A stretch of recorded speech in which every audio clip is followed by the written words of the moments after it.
Hello, good morning and welcome to a new blog. সকালটা শুরু করছি চিয়া সিড দিয়ে, তারপর কিছু রান্নাবান্না করব।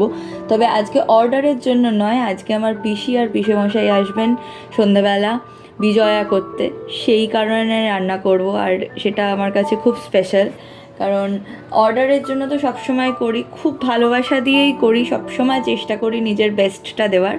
তবে নিজের লোকজনের জন্য রান্না করার একটা আলাদা আনন্দ আছে। তারপর একটু বইপত্র নিয়ে বসে পড়েছি, মানে রেস্ট না নিয়ে ভাবলাম এখন পড়ে নিই, যেহেতু সন্ধেবেলা আড্ডা হবে, গল্প হবে, আনন্দ হবে, তাই ওই টাইমটা ইউটিলাইজ করে নিলাম।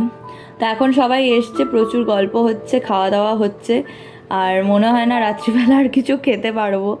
আমাদের এখন চা দিয়ে শুরু, তবে তারপরে চলবে একের পর এক। আর রাত্রিবেলা সত্যি কিছু খেতে পারিনি, জাস্ট কফি আর একটা রুটি খাচ্ছি। তো চলো, দেখা হবে নতুন আরেকটা ব্লগে। টিল দেন টাটা, সবাই খুব ভালো থেকো, সুস্থ থেকো, সাবধানে থেকো।